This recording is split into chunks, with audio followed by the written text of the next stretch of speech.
교과서 읽기 들어가겠습니다. 자, 구석기에서는 일단 중요한 거는 주먹도끼와 같은 유물이 중요하겠죠. 그리고 동굴이나 막집에 살았다. 이동생활을 했다. 그 다음에 이제 날씨가 좀 따뜻해지면서 동물이 좀 작아지거든요. 그래서 작은 동물 잡으려고 이렇게 순대찌르개로 업그레이드가 좀 된다. 이렇게 생각하시면 되겠습니다.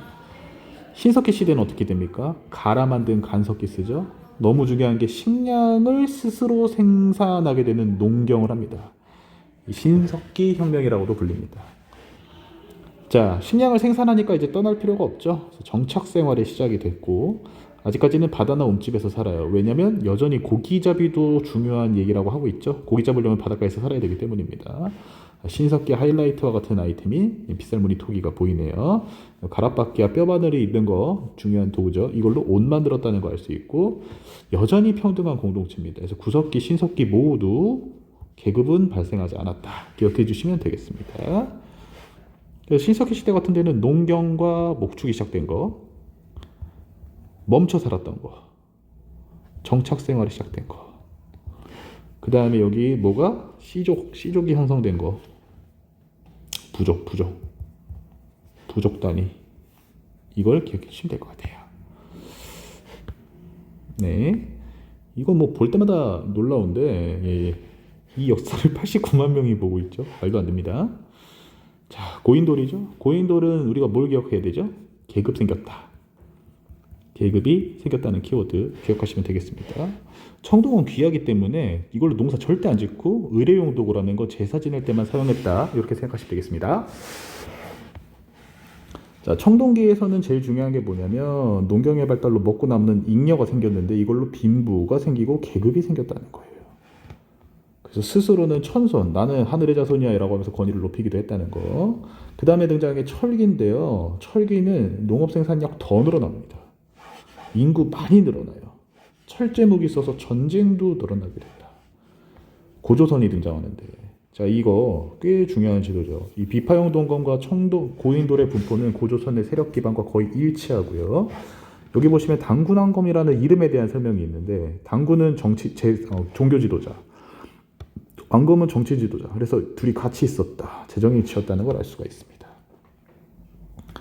자, 그리고 쥐난교체기에 이제 위만이라는 사람이 들어왔는데, 이 아저씨 같은 경우에는 철기, 그 다음에 중개무역, 이거 많이 했다는 거 기억하시면 되겠죠. 키워드. 그리고 이제 중국의 한나라한테 멸망당한다, 이런 얘기들이 있습니다. 고조선이 멸망한 다음에 이제 어떤 나라가 등장하냐? 위에서부터 부여, 고구려, 옥저동에 사만이 등장하죠. 지도는 기본적으로 알고 계셔야 된다라고 보시면 될 것 같습니다. 자, 일단은 연맹체라는 얘기가 나오는데 아직 왕이 힘이 약하다라는 거예요. 왕은 아직 힘이 약하다라고 보시면 될 것 같아요. 자, 그래서 여기 보시면 왕이 있어서 전쟁이나 외교는 하는데 자기네 동네에서는 자기 마음대로 했다는 겁니다. 자, 대표적으로 중요한 회의가 있죠. 너무 중요한 회의, 고구려의 제가회의, 대표적인 귀족회의입니다. 자, 매우 중요한 자료인데요. 꼭 나올 거죠. 마가우가 저가 국가로 대표되는 부여의 사출도. 고구려 같은 경우도 오부종 연맹체인데 게르부 고씨라는 이름 많이 나온다는 거 기억하시면 되겠고요. 옥저와 동해는 왕이 없죠. 그래서 누가? 읍군과 삼로 있었다는 키워드 기억하시면 좋겠죠. 그 다음에 사만 같은 경우에는 여러 나라가 있는데 그 중에서 목지국의 왕이 제일 셌다는 얘기 나오네요. 사만 같은 경우에는 신지와 읍차라는 친구가 다스렸다는 거 기억하시면 되겠고, 뒤에 또 나오겠지만 천군이라는 존재가 소도라는 곳을 다스렸다. 그래서 여기는 신지와 읍차도 함부로 할 수 없었다. 제사와 정치가 분리되어 있었다. 이건 매우 중요한 내용이라는 거 기억하시면 되겠죠. 자, 고조선에 유명한 법이 있죠. 팔조법이 있습니다. 현재 전해지는 건 3개밖에 없지만 고조선의 팔조법을 통해서 우리가 알 수 있는 게 뭐냐? 생명중시, 그 다음에 사유재산 등이 있었다. 이런 키워드를 기억할 수 있습니다. 자, 그 다음에 여기 고조선의 팔조법 나오죠. 자, 다른 사람 죽인 자는 죽인다. 곡물로 배상한다. 노비로 삼는다. 50만 전을 갚게 한다. 이런 걸로 생명중시, 농업사회, 계급사회, 사유재산이 있다는 거 알 수 있고, 자, 부여 같은 경우에는 예전에 선생님 말씀드린 적이 있는데 12배를 변상하게 하는 일책 12법이 있었고요. 되게 웃긴 건데 질투가 심한 여자를 죽였대요. 그래서 약간 좀, 그리고 여기 또 부인은 정숙하다 이런 표현 보면 이게 보시면 알겠지만 이거예요. 좀 남자는 귀하고 여자는 조금 낮게 깔보는 가부장적 모습이 있었다는 사회인 걸 알 수 있고, 대표적인 결혼 풍습 고구려의 서옥제 이거 기억하시죠? 남자가 여자 집에, 자 보시면 알겠지만 여자의 집 뒤에 서옥을 짓고 남자가 거기 갔다는 겁니다. 자, 신랑이 일정 기간 신부 집에 머무르는 서옥제가 있었다. 반대로 옥저에서는 여자가 신랑 집에 가는 제도가 있었다. 민며느리제. 이 둘의 공통점은 뭐다? 노동력의 보상이다.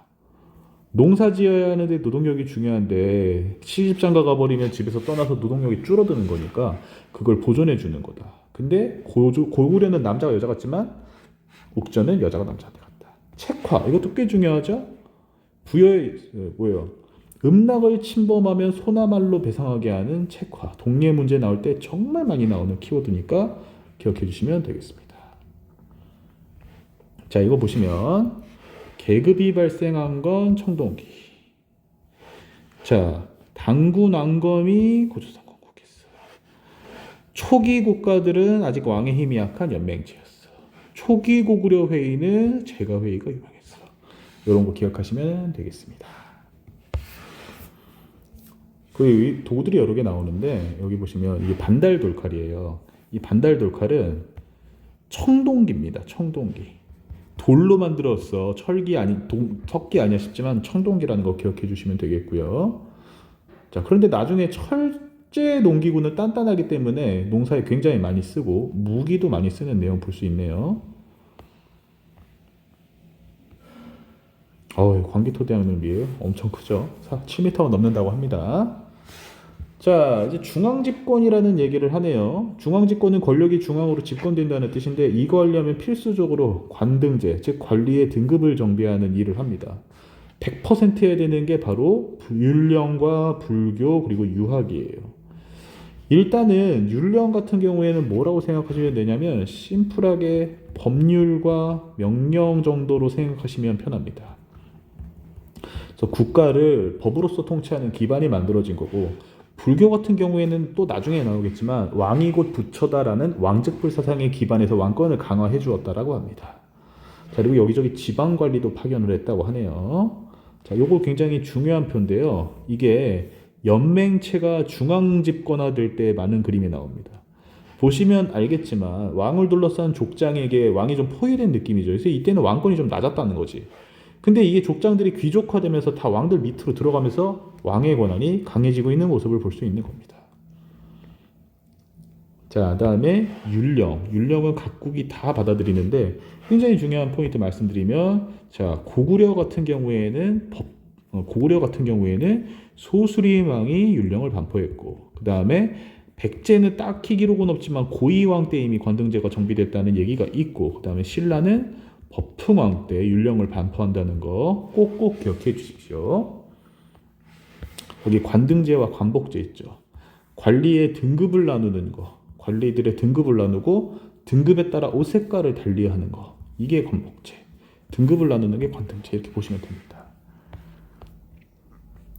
자, 그 다음에 4세기, 5세기, 6세기에 걸쳐서 신라, 고구려, 백제가 누가 힘이 세졌는가를 좀 살펴보셔야 되는데 4세기엔 백제가 잘 나갔어요. 왜? 한강을 차지하는 게 제일 중요하거든요. 자, 그래도 하나씩 살펴보도록 하죠. 먼저 중요한 것부터 볼게요. 백제는 이미 최고의 땅이 한강유역을 차지하고 있었습니다. 그래서 고이왕 때 이미 관복제와 관등제를 도입했다. 하나만 더 많이 나오는 게 고이왕 때 백제의 좌평제라는 것도 도입했습니다. 이거 많이 나오는 편이고요. 그 다음에 근초고왕이 백제의 전성기죠. 남쪽으로는 마한을, 북쪽으로는 고구려를 공격했습니다. 이거 보시면 알겠지만 고구려 평양을 공격하고 남쪽으로 마한을 점령한 이 한강을 차지하고 있는 백제 최고 전성기는 4세기 근초고왕이라는 거 기억해 주시면 되겠습니다. 그 다음에 침류왕이라는 왕은 불교를 수용했다고 하네요.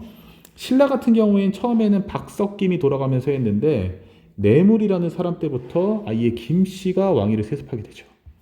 이 내무랑도 스토리가 많죠. 이 내무랑 때 여기 보시면 마립간이라는 칭호가 확립되게 되고 오색이 광개토대왕의 도움을 받았던 얘기도 이때 나오죠. 가야 얘기가 또 나오네요. 자, 고구려 같은 경우에는 소수리망 때 너무 중요한 일이 많이 일어나죠. 일단 불교 받아들이고 태학 설립하고 율령 반포합니다.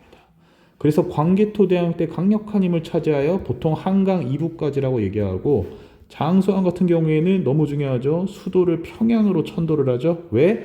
남쪽으로 가야 돼서. 그래서 어디까지? 남한강까지 쭉 진출하게 됩니다. 이때 고구려한테 수도를 뺏긴 백제는 웅진으로 수도를 옮기게 되고 신라가야와 동맹을 강화한다고 하죠. 이 동맹을 나제 동맹, 신라의 나, 백제의 제를 하기도 합니다. 그래서 위기를 느꼈던 무령왕은 22담로 중요하죠. 왕족을 파견합니다. 이때 기억하시겠나 모르겠는데 웅진시대 백제들의 왕은 많이 암살당했거든요. 그래서 백제 왕은 믿을 사람이 없었어요. 그래서 왕족을 파견할 수밖에 없었고 백제의 성왕은 수도를 좀 더 좋은 사비 부여로 옮기고 이때 일시적으로 한강을 되찾기도 했지만 곧이어 신라에게 빼앗기고 맙니다. 누구에게? 이때가 6세기경인데 이때 신라 진흥왕에게 수도를 한강을 다시 뺏기게 되고 오히려 관산성 전투라는 곳에서 사망을 하게 되죠. 그리고 이 백제 성왕한테 자주 나오는 표현이 몇 개 있는데 백제 성왕 같은 경우에는 백제를 다시 한번 잘 일으켜 보겠다. 중흥시키려 했다라는 표현 은근 많이 나오고요. 나라 이름도 잠깐 백제에서 어디 남부여라는 이름으로 바꾼 적도 있습니다. 자, 한강을 고구려가 이렇게 먹고 있고 여기 고구려 비석 세우고 광개토대왕 능비도 세운 거. 이거 5세기경에 고구려가 제일 잘 나갈 때 지도라고 보시면 되겠습니다. 자, 이건 신라가 제일 잘 나갈 때죠. 일단 가야연맹도 얘기가 살짝 나오긴 하네요. 일단은 신라 6세기 초 지증왕 나라 이름 신라로 확정, 왕칭호도 왕으로 확정. 그 다음에 여기도 나오는데 여기 우상국 울릉도 있죠. 이 울릉도도 지증왕 때 점령을 합니다. 법흥왕 너무 중요한 왕이에요. 너무 많이 나올 겁니다. 법흥왕 같은 경우에 강력한 군대 병부, 그 다음에 율령의 반포, 그 다음에 불교의 공인 이런 것도 있고 또 하나 있습니다. 금관가야의 흡수도 있습니다. 자, 그 다음에 대진흥왕 때는 대대적인 정복 활동을 통해 한강을 완전히 차지했습니다. 그리고 진흥왕은 특징이 있는데 비석, 이런 비석을 진짜 많이 세워요. 비석을 세우는 왕은 고구려 장수왕과 신라 진흥왕만 기억하시면 되는데 여기 보시면 여기 비석 하나, 여기 비석 하나, 여기 비석 하나, 여기 비석 하나 있죠. 이렇게 비석을 많이 세우는 왕은 지증왕밖에 없다. 아니 진흥왕밖에 없다. 그래서 이거 기억하시죠? 금관가야는 법흥왕한테, 대가야는 진흥왕한테 멸망당했다는 금법대진을 기억해 주시면 되겠습니다. 요거 한번 채워볼까요?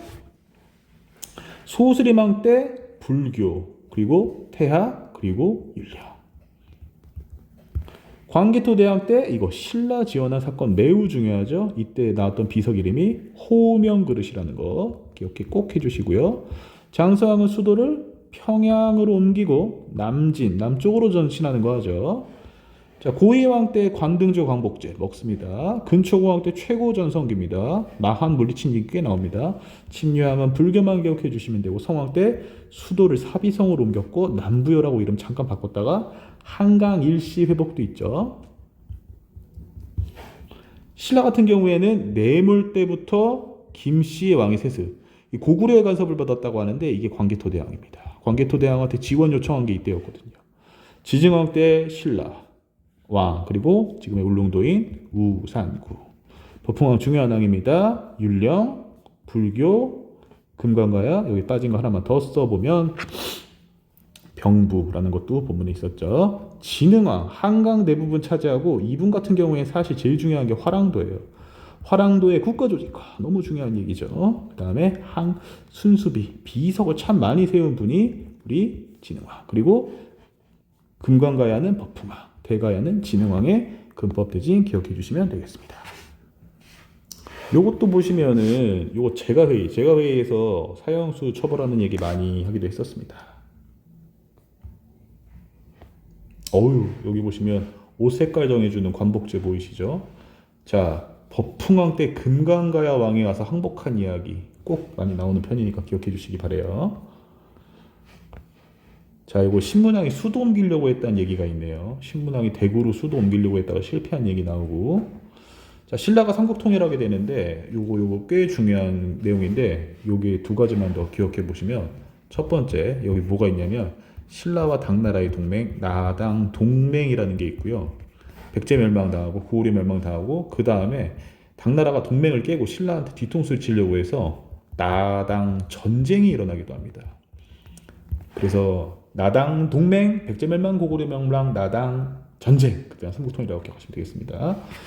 중국이 고구려를 매우 싫어했던 것 같아요. 그래서 수나라가 고구려 공격했다가 살수대첩에서 을지문덕 대군님한테 크게 얻어맞고, 당나라도 다시 쳐들어왔다가 안시성 전투에서 크게 얻어맞게 되죠.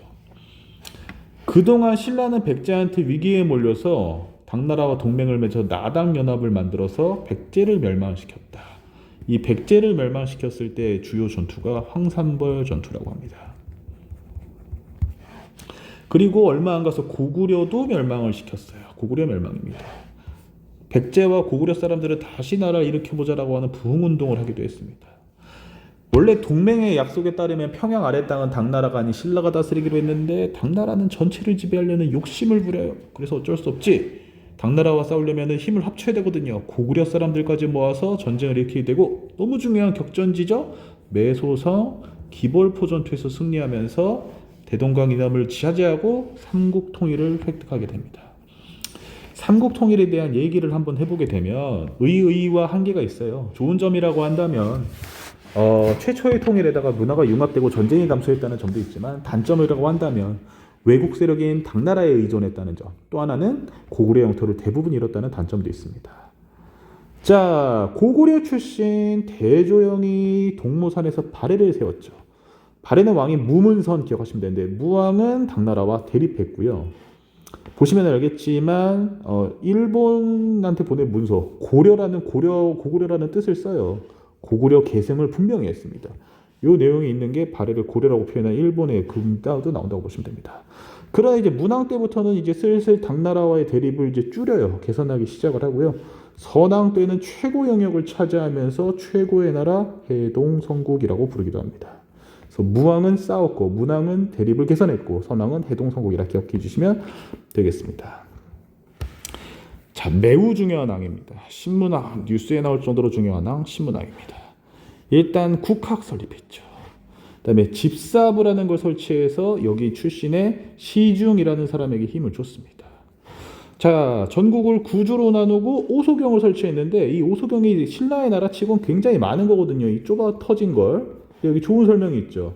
수도가 여기 너무 치우쳐져 있거든요. 그래서 동남쪽으로 치우친 수도의 한계를 보완하려고 오소경을 설치했다는 거 꼭 기억해 주시면 되겠습니다. 너무 중요한 거 또 나옵니다. 관료전을 지급하고 노급을 없앴다라는 표현이 나옵니다. 여기 보면 노급과 관료전 표시 보면, 관료전 보면 애가 울고 있어요. 그 이유가 뭐냐면, 가장 큰 차이가 뭐냐면 노동력이 가능한 게 노급이에요. 이게 가능한데 관료전은 노동력을 못 써요. 그러니까 노동력을 쓰고 못 쓰고의 힘을 차이로 관료전과 노급을 구분을 해주시면 되겠고, 신문왕은 이를 통해서 왕권을 강화할 목적이었다. 근데 나중에는 부활하긴 합니다. 왕의 힘이 약해질 때는. 자, 여기 보시면 알겠지만 토지를 차등 있게 지급했다. 이건 관료전인 거예요. 이게 관료전인 거고, 노급을 폐지했다. 보시면 이게 노급을 폐지한 겁니다. 그냥 중요한 자리가 기억하시면 되겠습니다. 발해 같은 경우에는 당의 문물을 수용했다. 아까 나왔죠. 문왕 때고요. 당나라의 삼성육부를 갖다 쓰지만 이름은 다르게 했다. 유약교육기관으로 주자감, 학교가 지금 태학, 국학, 주자감 나온 거네요. 그리고 5경 15부 62주라고 하는데 숫자가 꽤 크죠.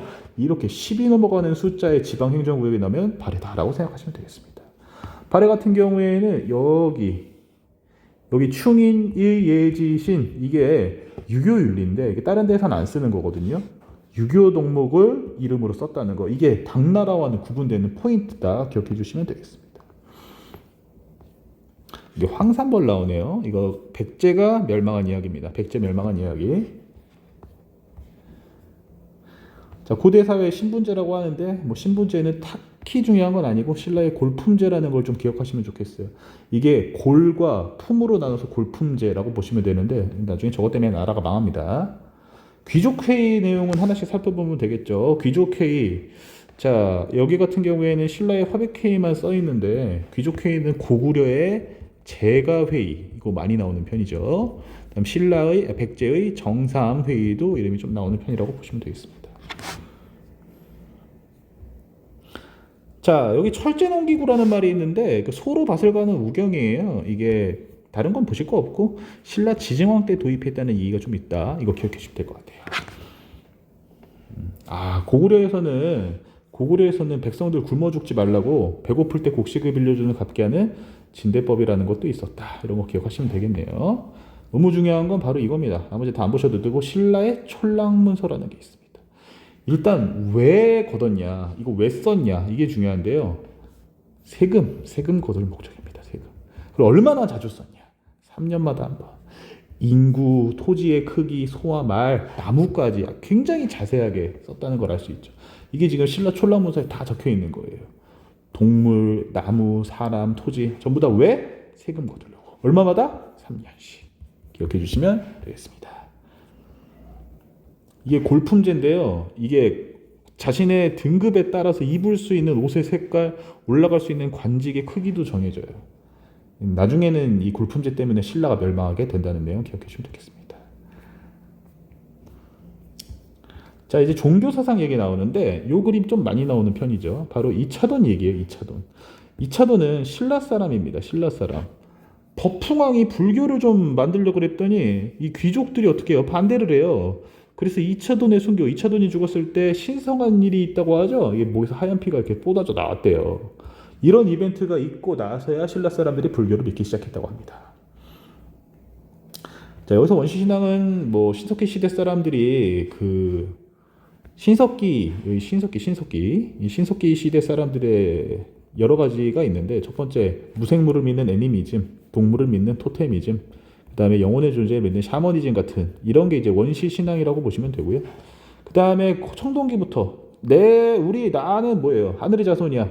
생각해 보시면 그 당군 할아버지도 아버지께서 하늘에서 오셨다고 그러거든요. 이런 거 있다고 보시면 되고, 제천 행사가 있었네요. 제천 행사는 하늘의 제사 지내는 거죠. 제천 행사 같은 거 여기 있으면 나오나요? 제천 행사 한번 살짝 적어드리면 부여 같은 경우에는 12월에 영고를 했고 고구려 같은 경우에는 10월에 여기 동맹이라는 걸 맺었다. 그 다음에 이제 동해 같은 경우에는 10월에 무천 이런 거를 했다라고 보시면 됩니다. 자, 이거 보시면 뭐 하늘과 땅의 자손이에요. 이런 거. 뭐 이런 얘기 나오는 거 보세요. 그래서 고구려 왕은 하늘의 후손임을 자처했다. 그래서 자신들이 세상의 중심이라는 게 있었다. 이런 독자적인 정황이 있었다. 불교는 왕들이 가지고 들어옵니다.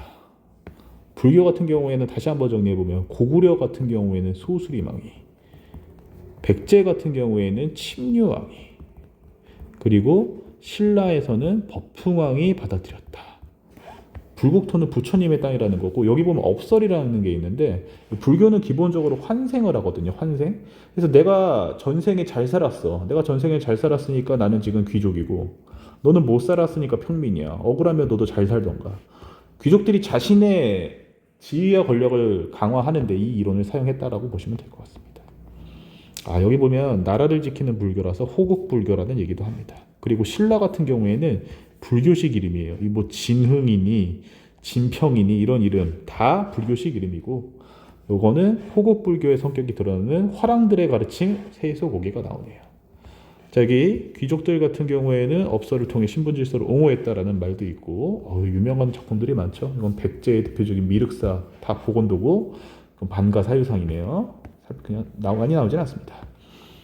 자, 고구려 학교입니다. 모두 소수리망이 세웠죠. 소수리망은 지방에는 태아, 지방에는 경당 설치했고 백제는 오경 박사님 계셨습니다.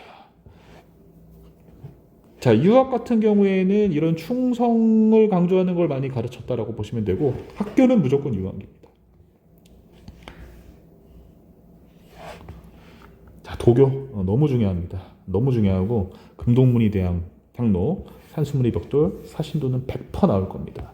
일단 여기는 지금 잘 살자, 늙지 말자, 불로장생과 현세 그리고 귀족들이 유행했다는 거 꼭꼭꼭 기억해 주시면 되겠습니다. 그래서 산수무늬 벽돌, 사신도, 금동대왕로 너무 중요한 키워드고 연개소문이라는 고구려 정치가는 불교 세력 약화를 위해 도교를 장려하기도 했답니다. 도교에서 문제 어렵게 나올 땐 이 내용을 물어보는 편입니다. 황룡사 이야기 뭐 이런 얘기들이 있는데 그냥 보시면 되고요. 자, 유학에 강한데요. 아까 나왔는데 신문학 때 국학을 설치했다고 그랬죠. 그 다음에 신라에서는 독서 상품과라고 해서 여기 보시면 독서 상품과면 등급을 3개로 나눠요. 상품이니까 3개로 나눴다라고 보시면 돼요. 나중에는 반발로 없어지기도 합니다. 발해는 주자감을 세워요. 발해. 그래서 지금까지 나온 학교 한번 정리해보면 고구려의 태하, 신라의 국학, 발해의 주자감. 기억하시면 되겠고 발해 같은 경우는 유교의 이름으로 육부의 이름을 지었다는 거 꼭꼭 기억하시면 되겠죠. 자, 육두품이라는 애들이 신문학 때는 굉장히 잘 도와줬다라고 보고 당나라에서 했던 외국인 전용 과거 시험에서 많이 성격을 하기도 했지만 육두품들은 골품제 때문에 올라갈 수 있는 한계가 있거든요. 여기 골품제의 제약으로 뜻을 펴지 못했다 그랬죠. 그래서 나중에 대부분의 육두품들은 에이 신라 망해버려라 이런 반신라적 경향을 띠기도 한답니다. 여기 유명한 육두품들이 있네요. 불교입니다. 너무 중요하죠. 대중화라는 건 믿는 사람들이 늘어났다라는 뜻입니다. 자, 원효 스님, 의상 스님 둘 다 중요합니다. 원효, 일심, 싸우지 마라, 화쟁, 야 아미타불만 해요. 그럼 너도 할 수 있어, 아미타시나. 그래서 불교 대중화. 둘의 공통점은 불교 대중화예요. 모든 것은 연결되어 있다. 화엄, 그래서 화엄 법계승 일도 이런 것도 하고요. 관세음보살만 믿어라, 관음 이런 거를 많이 하셨다고 보시면 됩니다. 그 다음에 뭐 통일신라는 불교의 하이라이트라고 보시면 되는데요. 일단 발해 거 한번 보면 이 발해 같은 경우에는 이게 유명한 발해의 불상이에요. 이불병상 기억해 주시면 되고 이거는 제일 오래된 거 무구정광 대다라댕경이라고 하는데 현재 존재하는 가장 오래된 나무로 찍어낸 목화물이라고 하고 이탑안에서 발견이 됐었대요. 자, 이제 신라가 망하는 내용을 한번 살펴보도록 하겠습니다. 이 자료 많이 나와요. 진성여왕 때. 신라가 꺾여요. 이렇게 해서 꺾여서 이 망하는 이 지점을 배우는 건데 귀족들의 힘이 세져서 신문왕이 폐지했던 노급이 부활합니다. 그래서 150년간 왕이 20명 바뀌었다. 엄청난 위기였다고 보시면 돼요. 중앙정부의 통제력이 약해지자 호족이라고 하는 애들이 등장을 하고 골품제에 실었던 육두품들이 호족들이랑 크로스 연합을 해서 반신라적 성향을 띠게 됩니다. 호족들은 선종 승려들, 불교 스님들입니다. 풍수지리설 등등을 이용해서 나중에는 뭐 후백제, 후고구려가 세워서 후삼국이 만들어지기도 하고 자, 진성여왕이라는 게 이게 무슨 키워드냐? 이제 신라가 떡락하기 시작하는 거다. 원종과 예노의 이런 반란 같은 것도 막 일어나기 시작하고요. 자, 선종. 선종은 굉장히 인기가 많은데 여기는 책 읽는 애들이 아니라 앉아서 수행하는 참선을 굉장히 강조합니다. 그래서 얘네들은 호족이랑 친하게 지내서 호족이 선종을 후원하고 이거 덕분에 여기 나오는 이렇게 9개의 선종절들이 생겨요. 호족들이랑 같이 만들어진 거라고 보시면 됩니다. 게다가 도선이라고 하는 사람인데요. 이런 사람들이 풍수지리설 가져오죠. 이거는 뭐예요? 자연지형이 인간한테 영향을 미친다는 거거든요. 그래서 수도, 신라의 수도는 운이 다했고 이제 나의 시대가 온다라고 하는 금성 중심의 지리관을 탈피시켰다라는 얘기도 합니다. 이거는 빈공과라는 시험이고요. 자, 이거 아미타 신학 나왔네요. 원효 선생님입니다. 출제 확률 매우 높죠.